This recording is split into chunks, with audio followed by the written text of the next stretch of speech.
So,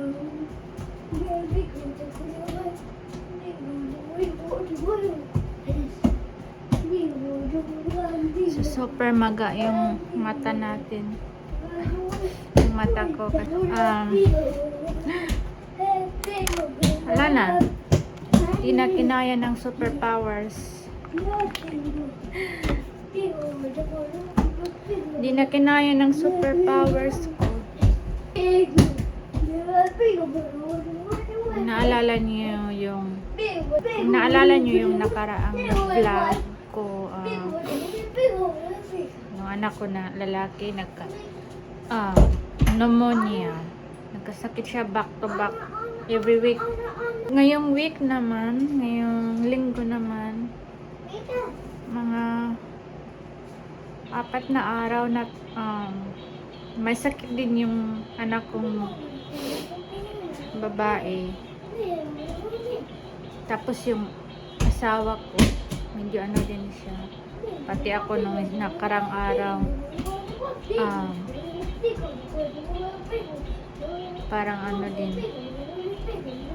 Bali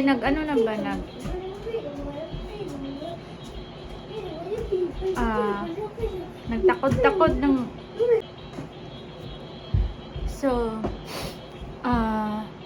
di ko alam kung anong meron kami, anong virus. Kasi dito ngayon mayroong super flu yung mas pa daw sa COVID pag na hawaan ka, mas matindi pa daw yun sa COVID. Di ko alam kung anong meron kami kasi yung anak kong lalaki last week pa yun, lang yun, adenovirus lang, simpleng lagnat ba, simpleng cold tawag nila dito, simple cold lang. Tapos ngayon di ko alam kung anong meron kami kasi yung asawa ko pumupunta siya sa grocery store, tapos ayun, wala namang ibang lumalabas. Yung ako at mga bata nandito lang sa bahay. Tapos 4 days ago, sabi ng asawa ko hindi raw okay yung niya, pakiramdam. So sabi ko dapat nag-iingat siya sa labas kasi may super flu ngayon. Tapos bata, matatanda, maraming namamatay kasi nga nagka-komplikasyon ba sa flu, nagka-pneumonia or infection. Natatakot ako para sa mga bata at para sa asawa ko. Kaya nung nagka-okay lang ng anak kong lalaki, tapos at ito na naman, may bago na naman. Ang hirap pa naman pag kami yung nagkasakit kasi wala talaga kami lang. Tapos yung anak kong lalaki, iba yan pag nagkasakit kasi konting lagnat lang, inaatake na yan ng convulsion. Kaya yun, yung anak kong babae naman 4 na araw na. Tapos walang kaming walang tulog kasi nagpapakarga lang siya, tapos iyak lang siya ng iyak. Hindi mo na alam yung gagawin. Parang nakakawala ng lakas kasi parang parang wala na lang tigil ang mga problema na healing ko, yung good health lang palagi. Yun lang talaga, kahit mahirap ang buhay, basta good health lang palagi. Yung pag nagkakasakit yung mga bata, Yun talaga ang kahinaan ko kasi na mahina talaga ako pagdating sa mga bata. Kaya sabi ko nga sa asawa ko, parang di bagay sa akin. Naiiyak ako.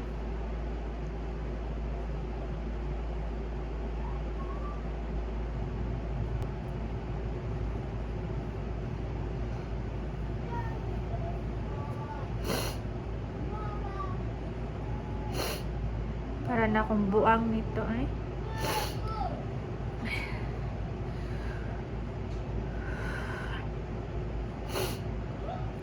Sabi ko nga sa asawa ko, parang di talaga bagay sa akin maging ina ba kasi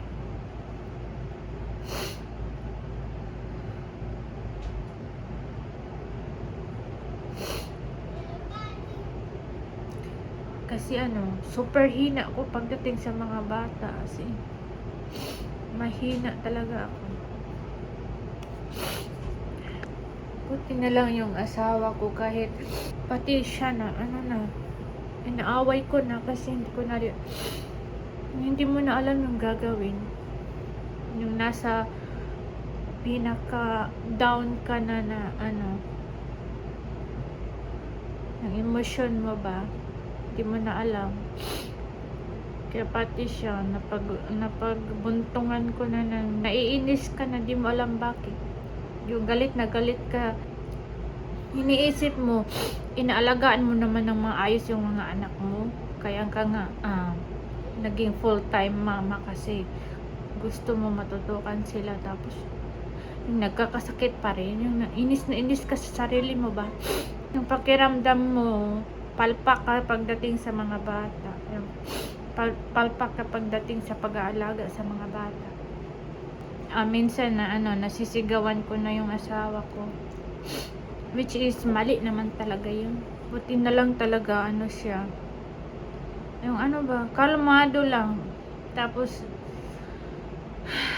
kalmado lang talaga siya, tapos yung nananahimik lang siya pag pag yung sobrang emotional na, yung galit na, yung hindi na tama yung mga sinasabi, nananahimik na lang siya. Tapos pagkatapos naman, siyempre guilty, sobrang guilty ako kasi nasabi ko na yun.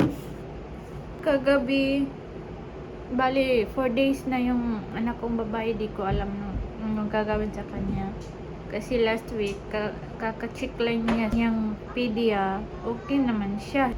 So, mga 4 na araw na yung pagod na yung katawang lupa mo.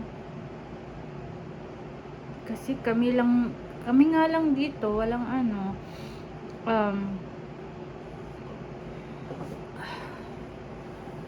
wala ka talagang katuwang ba, yung kami lang ng asawa ko. Ganito naman talaga yung buhay sa abroad. Sabi ko nga, sariling sikap talaga ng mag-asawa. Pero natatakot ako kasi katulad ng yung anak kong lalaki, okay yung oxygen niya, pero nung dinala sa clinic, may pneumonia na pala siya. Kaya ayun, tinatawag ata nila yung silent pneumonia, walking pneumonia ba yun? Kaya di mo alam kung okay ba or hindi, kahit okay yung oxygen. Gabi talagang nasa trabaho yung asawa ko, tapos ako lang mag-isa, tapos dalawang bata yung sabay talaga silang umiyak kasi mga ilang oras yun, sabay talaga silang umiyak. Hindi ko na alam gagawin ko, tapos sobrang sakit na ng katawan, yung karga-karga mo yung isa, tapos yung isa gusto rin ng attention.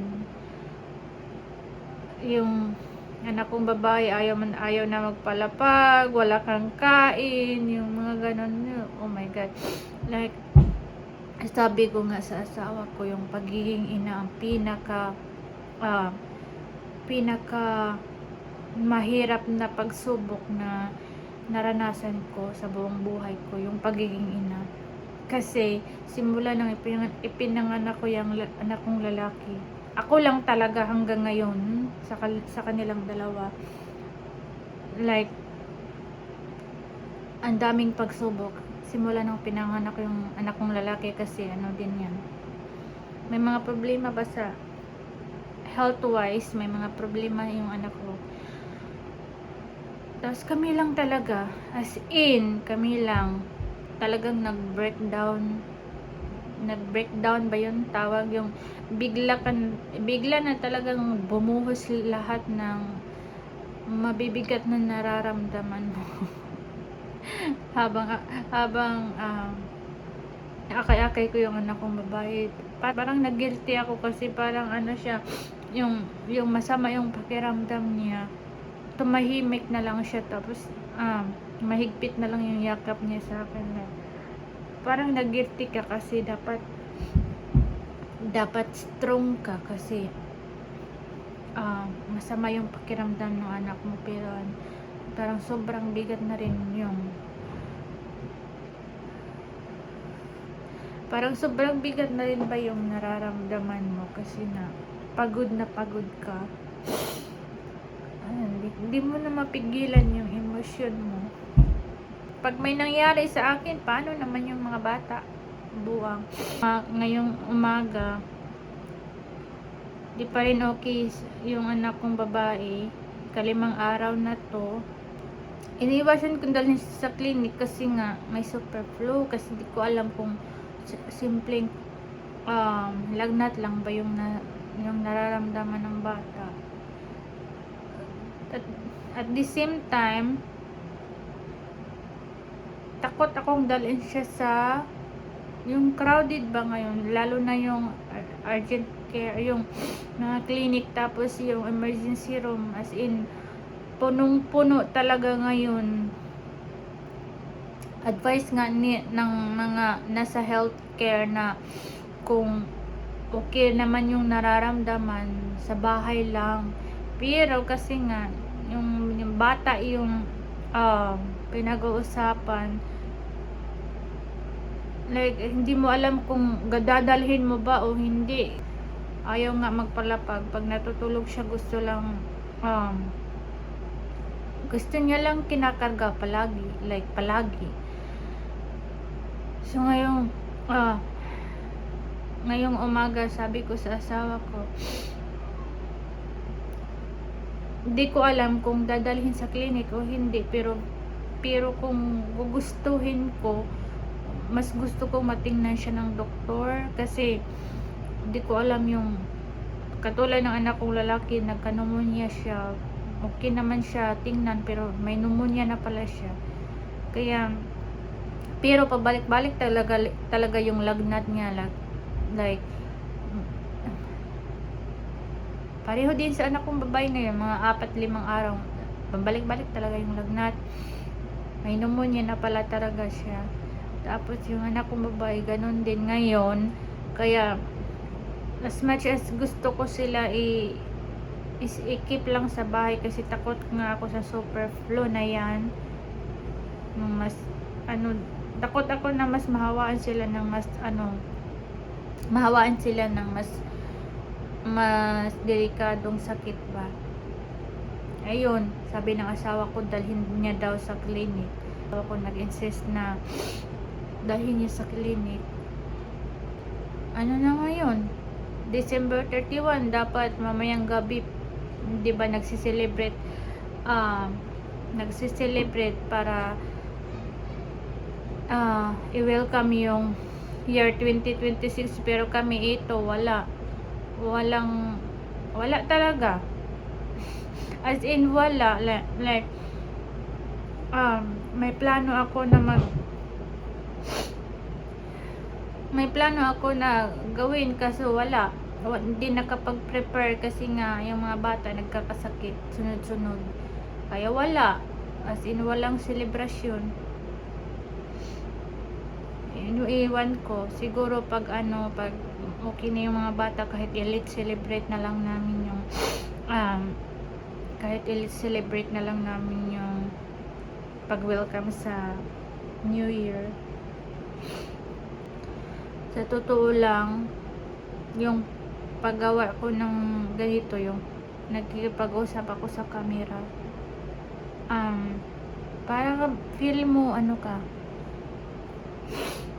feel mo baliw ka.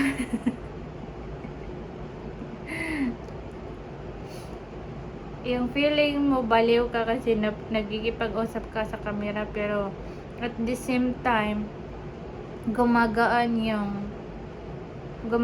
yung pakiramdam kasi nga naisabi mo yung mga yung mabibigat sa loob ba, kasi katulad ng tumatawag naman yung mama ko, pero masabi mo lang sa kanila na ganito, may problema ka, pero parang di naman nila gets kung ano talaga yung hirap na nararamdaman mo. Kasi nga siguro iniisip nila na matatag ka talaga, kasi hindi ko alam kung ano iniisip nila, basta sinishare ko na sinasabi ko lang na ganito yung mga bata, parang ano lang, wala. Sobrang maga yung mata ko.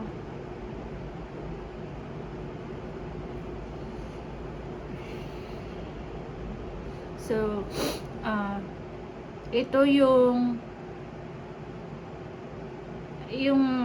ibang tao yan na nakatira sa abroad, maswerte talaga sila pag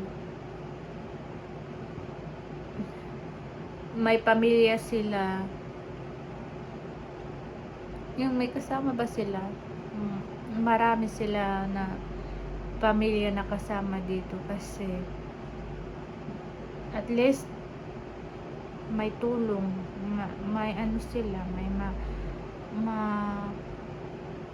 makapag-ask ba sila ng tulong. Pero yung katulad ko na kasi yung asawa ko, yung pamilya niya sobrang layo ng mga pamilya niya, iba. Kahit sabihin nagtutulungan din naman sila dito, kaso mas iba talaga yung sa kultura natin pagdating sa yung pagdating sa oras ng naghihirap ka, yung kailangan mo ng tulong ba, yung di ko ma-explain, basta iba sila dito, iba yung mga puti kaysa ating sa kulturang Pilipino. Pero pagdating naman sa healthcare, yung pag nagkasakit, okay din naman dito, kasi sa Pilipinas pag nagkasakit ka, dapat may pera ka bago ka magamot. Pero dito hindi ka nila matatanggihan. Pag pumunta ka ng clinic or hospital, dapat